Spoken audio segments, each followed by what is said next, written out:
Hello everyone, how are you all? So this is the new video in which we are going to discuss about the bills released in the monsoon session of parliament. So basically 23 bills जो हैं वो new bills pass on किए गए हैं और कुछ ऐसे bills भी हैं जो पुराने इशूड बिल्स हैं और जिनको जो है अभी इस बार रिवाइज्ड किया गया है। इस बार के पार्लियामेंट डिस्कशन में मॉनसून सेशन में उनके ऊपर डिस्कशन किया गया है। तो कुछ ऐसे बिल्स भी जो है वो हैं, like first one is the multi state cooperative societies. So ये बिल जो है वो 2022 का बिल है जिसे पास किया गया था 7 दिसंबर 2022 के अंदर। ये बिल्स बेसिकली कोऑपरेटिव सोसाइटी और इलेक्शन अथॉरिटी के रिस्पॉन्सिबिलिटी के ऊपर बात करता है। नाउ लोकसभा के अंदर इसका स्टेटस जो है वो रिप्रेजेंट किया गया था, इसको लोअर हाउस के अंदर जो है वो रिप्रेजेंट किया गया था और अभी इसका स्टेटस ये है कि जॉइंट कमेटी ने इसको रिपोर्ट किया है, प्रेजेंट किया है मार्च 15, 2023 के अंदर। सो ये जो है वर्क अभी डिस्कशन में चल रहा है, इसका फाइनलाइजेशन अभी नहीं हुआ है। नेक्स्ट बिल इज़ द जन विश्वास amendment of provisions bill 2022। So this is actually the law in which, or this is actually the bill in which various laws to enhance the ease of doing business। तो ये business से related जो है कुछ ऐसी bills हैं या ऐसे कुछ लॉज हैं जिनको डीक्रिमिनलाइज किया जाए ताकि बिज़नेस जो है वो थोड़ा सा ईजी हो सके। ये दिसंबर 2022 को पास ऑन किया गया था और अभी ये भी जॉइंट कमेटी द्वारा रिप्रेजेंट किया गया है। द री अपीलिंग एंड अमेंडिंग बिल 2022, ये बिल जो है वो मेनली कुछ लॉज को लेकर के कुछ जो ऑब्सोलीट लॉ हैं जो कि बहुत ही ज़्यादा हार्ड लॉज हैं उनको लेकर के थोड़ा सा ईज़ जो है वो करने के लिए ये बिल पास किया गया था और ये दिसंबर 19, 2022 को पास किया गया था। अभी इसका स्टेटस ये है कि ये फ़िलहाल पेंडिंग में है और अभी इसके ऊपर कुछ भी डिसाइड नहीं हुआ है। Next is the mediation bill. Mediation bill जो है ये लिटिगेशन को लेकर के कि प्री लिटिगेशन या एडवोकेट्स वगैरह जो है उनके ऊपर ये बात किया गया है कि कैसे काउंसिल ऑफ इंडिया जो है वो इस एडवोकेट्स को जो है वो ट्रायल दे सकती है या कैसे प्रोसीड किया जाएगा किसी भी ट्रायल को, तो उनके बारे में ये डिटेल्स है। तो ये पुराने बिल्स हैं, इनको अभी बहुत ज़्यादा हमें जो है वो इम्पोर्टेंट नहीं है ये फ़िलहाल। नेक्स्ट है the constitution scheduled tribe order third amendment bill 2022। सो ये कॉन्स्टिट्यूशन के अंदर जो शेड्यूल्ड ट्राइब ग्रुप्स हैं हिमाचल प्रदेश के बेसिकली उनके लिए जो है यहाँ पर बात किया जा रहा है। ये बिल जो है वो दिसंबर 2022 को ही पास ऑन किया गया था और ये अभी लोकसभा के अंदर से जो है वो पास हो चुका है अभी, लेकिन राज्यसभा के अंदर जो अपर हाउस होता है हमारे पार्लियामेंट में उसमें फ़िलहाल ये पेंडिंग चल रहा है।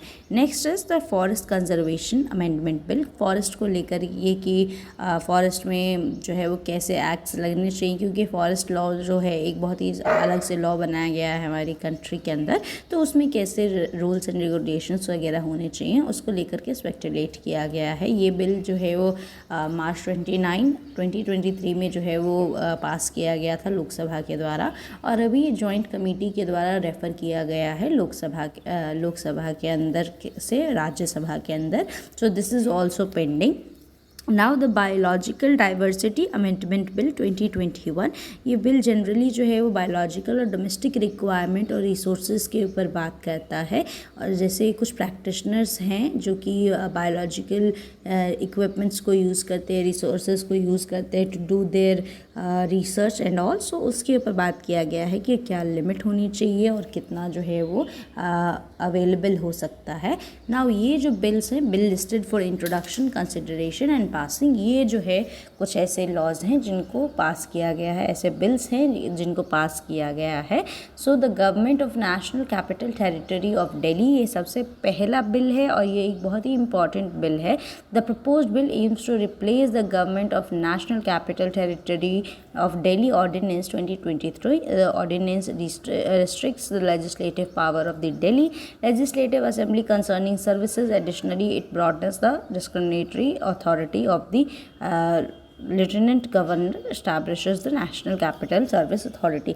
बेसिकली इस लॉ के इस बिल के अंदर जो है ये बताया गया है, क्योंकि दिल्ली जो है उसमें एक ऐसा इकलौता स्टेट है जिसके अंदर सेंट्रल गवर्नमेंट भी है और स्टेट गवर्नमेंट भी है। दिल्ली की स्टेट गवर्नमेंट फ़िलहाल आम आदमी पार्टी है, और सेंट्रल गवर्नमेंट की तरफ से दिल्ली के अंदर लेफ्टिनेंट गवर्नमेंट जो है वो लेफ्टिनेंट गवर्नर जो है वो पावर में है। तो लेफ्टिनेंट गवर्नर्स की पावर को कम करने के लिए यहाँ पर ये बिल पास किया गया है। बेसिकली जो स्टेट है उसकी पावर स्टेट के अंदर ही रहे, सेंट्रल पावर जो है वो ना इस्टेब्लिश हो, इसके ऊपर बात की गई है। दूसरा जो बिल है वो registration of births and deaths है, अमेंडमेंट 2023। इस बिल के अंदर बेसिकली बर्थ्स एंड डेथ्स को लेकर के काफ़ी इंपॉर्टेंट चीज़ें हैं कि जो डेटाबेस है उनको थोड़ा सा मॉडर्नाइज किया जाएगा, और उस डेटाबेस को यूज़ करके जो है ना वो काफ़ी सारी चीज़ें जो है वो अपडेट की जाएंगी, जिसके थ्रू हमारी कंट्री के सेंसस में भी हेल्प होगा, पॉपुलेशन में पता चलेगा कितने बर्थ्स और कितने डेथ्स हो रहे हैं, किन रीजंस की वजह से हो रहे हैं, ये सारी चीज़ें आइडेंटिफाई करने में हेल्प होंगी। Next is the advocates amendment bill.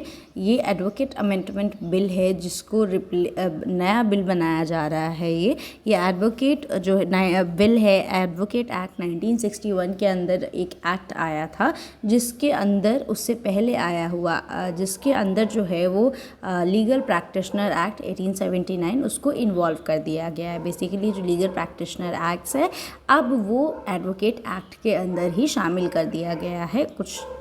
कुछ लॉज जो है उसके चेंज करके उसको वापस से एडवोकेट एक्ट में ही डाल दिया गया है, और लीगल प्रैक्टिशनर्स एक्ट 1879 बेसिकली जो है वो अब नहीं है और अब जो है वो यूज़ में नहीं आएगा।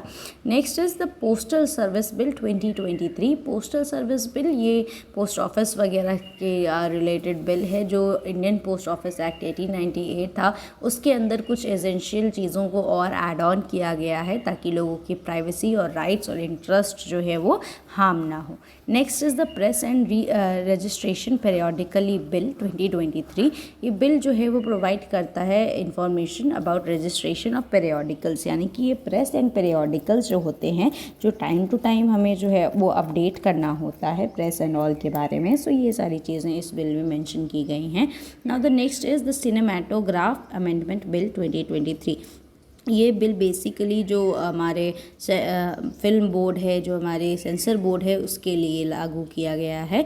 ये सेंसर बोर्ड के अंदर चीज़ों को थोड़ा सा और ज़्यादा एफिशिएंसी से मेजर किया जाए ताकि फ़िल्म सैंक्शन जो है, जो फिल्म सैंक्शनिंग है वो बखूबी हो सके, एज रिस्ट्रिक्शन जो है वो लगाया जा सके, और पायरेसी जो फिल्म पायरेट हो जाती हैं पायरेसी के थ्रू, जैसे कोई अगर नई फिल्म आई है वो नई फिल्म थिएटर की जगह कहीं और भी रिलीज़ हो जाती है। बहुत सारे ऐप्स ऐसे हैं जो अपने अपने वेबसाइट्स पे डाल देते हैं, तो ये पायरेसी के अंदर आता है। तो इस पायरेसी के अगेंस्ट भी काफ़ी स्ट्रिक्ट लॉज जो है वो बनाए गए हैं। The national research foundation bill, ये एक नेक्स्ट बिल है जिसमें science and engineering research board act 2008 इसके अंदर काफ़ी चीज़ें जो है वो इन्वॉल्व की गई हैं, और रिसर्च और साइंस इंजीनियरिंग के लिए थोड़ा सा बेनिफिट्स जो है वो और ऐड ऑन किया गया है। The provisional collection of tax bill 2023। ये बिल जो है वो टैक्स रिलेटेड बिल है। जो कलेक्शन ऑफ टैक्स एक्ट 1993 है, इसके अंदर एक नया लेजिस्लेशन ऐड किया जाएगा और मॉडर्न रिक्वायरमेंट और कंटेम्प्रेरी रिक्वायरमेंट के अकॉर्डिंग टैक्सेस को इंक्रीज़ या डिक्रीज़ किया जाएगा। नेक्स्ट है the international monetary fund in bank bill 2023। ये मॉनिटरी फंड के बारे में बात की जा रही है, यानी कि जो मनी है उसके बारे में बात की जा रही है। Monetary fund in bank act 1945 ये इंटरनेशनल लेवल पर बात की जा रही है। इसके अंदर हमारे पास जो है वो मॉनिटरी फंड एक्ट नेशनल भी है और इंटरनेशनल भी है। लाइक इंटरनेशनल जो ट्रांजैक्शंस वगैरह होते हैं, this comes under the international monetary fund act. तो जो 1945 में ये एक्ट बना था उसके अंदर कुछ डेवलपमेंट्स और according to the current requirements काफ़ी सारी चीज़ें जो है वो चेंज की गई हैं, अपडेट की गई हैं और ऐड ऑन की गई हैं। The railways amendment bill 2023।